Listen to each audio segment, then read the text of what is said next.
اب بھائیو قبرستان جانے کی دعا، اس کا بھی حکم فرمایا گیا صحیح مسلم میں انٹرنیشنل نمبرنگ کے مطابق 2259 نمبر حدیث ہے. آپ صلی اللہ علیہ وسلم اپنی والدہ کی وفات کے 50 سال کے بعد ان کی قبر پر گئے اور اتنا روئے کہ تمام صحابہ بھی وہاں پر روئے 50 سال کے بعد. اور وہاں پر صلی اللہ علیہ وسلم نے ارشاد فرمایا تھا کہ قبروں پر جایا کرو تاکہ آخرت کی یاد آئے. میں نے تمہیں پہلے منع کر دیا تھا لیکن اب تمہیں حکم دیتا ہوں کہ قبروں پر جاؤ تاکہ آخرت کی یاد آئے. تو قبروں پر جانا ہے آخرت کی یاد کے لیے، کسی قبر والے سے مسئلہ حل کروانے کے لیے نہیں، بلکہ اس کا مسئلہ حل کرنے کے لیے، اس کے لیے دعا کرنے کے لیے. اور صحیح مسلم میں انٹرنیشنل نمبرنگ کے مطابق 2256 نمبر حدیث ہے کہ اما عائشہ رضی اللہ تعالیٰ عنہ کہتی ہیں، بڑی ڈیٹیل حدیث ہے لیکن میں کچھ حصہ اس کا بیان کرتا ہوں، کہ آپ صلی اللہ علیہ وسلم میرے ساتھ بسترے پر لیٹے ہوئے تھے. آپ نے گمان کیا کہ میں سو گئی ہوں، تو آپ صلی اللہ علیہ وسلم چپکے سے اپنے بسترے سے نکلے اور اہل بقیع کی طرف گئے، بقیع قبرستان میں رات کے آخری پہر. اور اما عائشہ کہتی ہیں آپ اکثر چلے جایا کرتے تھے رات میں قبرستان. وہاں پر گئے آپ صلی اللہ علیہ وسلم اور آپ صلی اللہ علیہ وسلم نے 3 دفعہ ہاتھ اٹھا کر قبرستان میں دعا کی. یہ مردہ دفناتے وقت نہیں، یہ اکثر لوگوں کے پیٹ میں درد ہوتی ہے تھی، قبر پہ جا کے ہاتھ نہیں اٹھا سکتے، قبر پہ جا کے قبلہ رخ ہو کر ہاتھ اٹھا کے دعا کرنی چاہیے. مسند المستدرک للحاکم میں صحیح سند کے ساتھ حدیث ہے، ابو داؤد ترمذی میں بھی ہے لیکن وہ روایت ضعیف ہے. صحیح سند ہے المستدرک للحاکم میں کہ آپ صلی اللہ علیہ وسلم نے فرمایا تمہارا رب حیا فرماتا ہے اس شخص سے جو ہاتھ اٹھا کر اللہ کے حضور دعا کرتا ہے کہ اس کو واپس محروم لوٹائے. جیسے فقیر ہاتھ اٹھاتا ہے، آپ صلی اللہ علیہ وسلم اللہ تعالیٰ حیا کرتا ہے کہ اس کے ہاتھوں کو واپس، لہذا ہاتھ اٹھا کے دعا کرنا ہی زیادہ افضل ہے. اور الادب المفرد میں امام بخاری رحمۃ اللہ علیہ صحیح سند کے ساتھ لے کر آئے ہیں کہ عبداللہ ابن زبیر اور عبداللہ بن عمر رضی اللہ تعالی عنہما جب دعا مانگا کرتے تھے تو اپنے دونوں ہاتھ چہرے پر بھی پھیرا کرتے تھے. یہ امام بخاری لے کر آئے الادب المفرد میں، پوری کتاب لکھی ہے انہوں نے آداب پر. لہذا یہ جو علماء عرب کہتے ہیں کہ یہ چہرے پر ہاتھ پھیرنا بدعت ہے، تو یہ بات کرنا بدعت ہے کہ چہرے پر ہاتھ پھیرنا بدعت ہے. چہرے پہ ہاتھ پھیرنا سنت ہے دعا کے بعد، اور امت کا اجماع ہے. یہ چند آٹے میں نمک لوگ، ان لوگوں نے امت کے اندر غلط چیزیں پروپیگیٹ کی. الحمدللہ پاکستان میں جو کتاب و سنت کے منہج کے لوگ ہیں ان کی اکثریت خصوصاً اہل حدیث مکتبہ فکر کے، وہ اسی کے قائل ہیں کہ چہرے پہ ہاتھ پھیرنا چاہیے، ان کی کتابیں بھی اسی کی قائل ہیں. تو یہ چند علماء عرب نے یہ اگر فتویٰ دیا تو ان کا ذاتی عمل ہے. تو الادب المفرد میں صحیح سند کے ساتھ یہ روایت موجود ہے.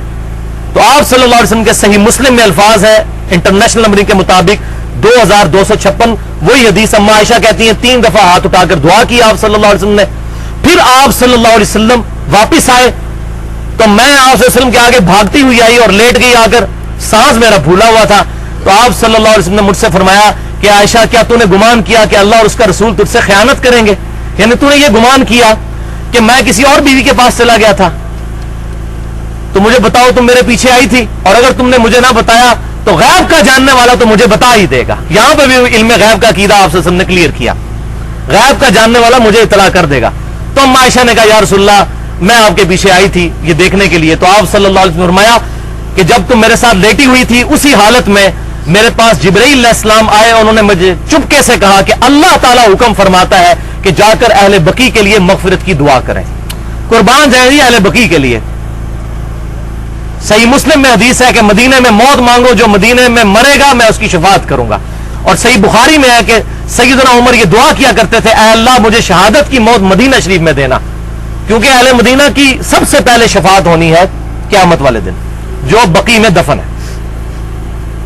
تو الحمدللہ مولا عمر رضی اللہ تعالیٰ عنہ، ہمارے جگری یار مولا عمر رضی اللہ تعالیٰ عنہ کو اللہ تعالیٰ نے مسجد نبوی میں شہادت کی موت دی، اور روضہ رسول کے ساتھ آپ صلی اللہ علیہ وسلم آپ رضی اللہ تعالیٰ عنہ کو جگہ بھی ملی، دونوں دعائیں ان کی قبول ہوئیں، مدینہ شریف میں وہ دفن ہوئے الحمدللہ.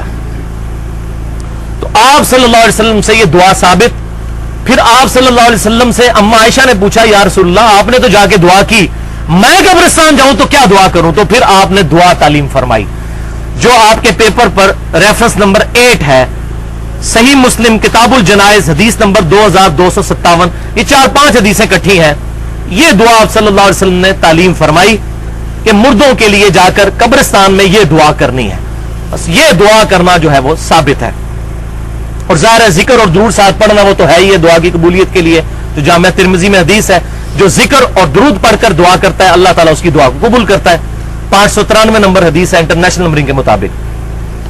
تو یہ دعا آپ صلی اللہ علیہ وسلم نے تعلیم فرمائی. اس سے یہ بات پتہ چلی کہ عورتیں بھی شرعی پردے کا خیال رکھتے ہوئے قبرستان جا سکتی ہیں، بلکہ ان کو جانا چاہیے، مزاروں پر نہیں، قبرستان. کیونکہ اما عائشہ کو یہ تعلیم فرمائی. وہ جو حدیث ہے وہ زوار القبور کے لیے ہے جامعہ ترمذی میں، کہ آپ صلی اللہ علیہ وسلم نے لعنت فرمائی ہے ان عورتوں پر جو کثرت کے ساتھ قبروں پر جاتی ہیں. زوار القبور، جو کبھی کبھار جاتی ہیں ان کے لیے نہیں ہے. اور وہاں پر امام ترمذی نے پھر لکھا ہے کہ یہ حدیث محدثین کے نزدیک منسوخ ہے، یا اس کا مطلب یہ ہے کیونکہ اما عائشہ قبرستان جایا کرتی تھی. جامعہ ترمذی میں ہے کہ اما عائشہ کے جب بھائی فوت ہوئے عبد الرحمن بن ابی بکر رضی اللہ تعالیٰ عنہ، تو وہ ان کی قبر پر گئیں اور جا کے ان کے لیے دعا بھی کی، صحیح سند کے ساتھ ہے. تو یہ دعا یاد کر لیں صحیح مسلم کی. اس پہ میں نے پورا لیکچر دیا ہے ربیع الاول پر، مسئلہ نمبر 63 کے نام سے، 2.25 گھنٹے کا، ولادت مصطفیٰ صلی اللہ علیہ وسلم اور رسول اللہ کی آخری وصیتیں. اس میں قبروں سے ریلیٹڈ سارے احکامات اور قبروں پر یہ جو غیر اسلامی نظریات چل رہے ہیں ان کو میں نے ایڈریس کیا ہے. یہاں آج محل نہیں. السلام علیکم اہل الدیار من المؤمنین والمسلمین وَإِنَّا إِن شَاءَ اللَّهُ بِكُمْ لَلَاحِقُونَ نَسْأَلُ اللَّهَ لَنَا وَلَكُمُ الْعَافِيَةَ. سلامتی ہو تم پر اے مومنین اور مسلمین اس گھر کے رہنے والوں، اور بے شک ہم بھی مرنے کے بعد تمہارے ساتھ ملنے والے ہیں، ہم نے بھی یہاں پر آنا ہے. ہم اللہ تعالیٰ سے تمہارے لیے بھی اور اپنے لیے بھی عافیت کا سوال کرتے ہیں. اور سب سے بڑی دعا اگر کوئی کی جا سکتی وہ عافیت کی ہے، دنیا اور آخرت میں عافیت. الحمدللہ. تو یہ دعا بھی یاد کر لیں. میں نے بھی الحمدللہ کافی عرصہ پہلے یہ دعا یاد کی تھی. السلام علیکم یا اہل القبور والی جو دعا ہے جامعہ ترمذی میں وہ ضعیف روایت ہے. صحیح سند یہی ہے جو صحیح مسلم کے اندر موجود ہے. السلام علیکم اہل الدیار من المؤمنین والمسلمین وَإِنَّا إِن شَاءَ اللَّهُ بِكُمْ لَلَاحِقُونَ نَسْأَلُ اللَّهَ لَنَا وَلَكُمُ الْعَافِيَةَ.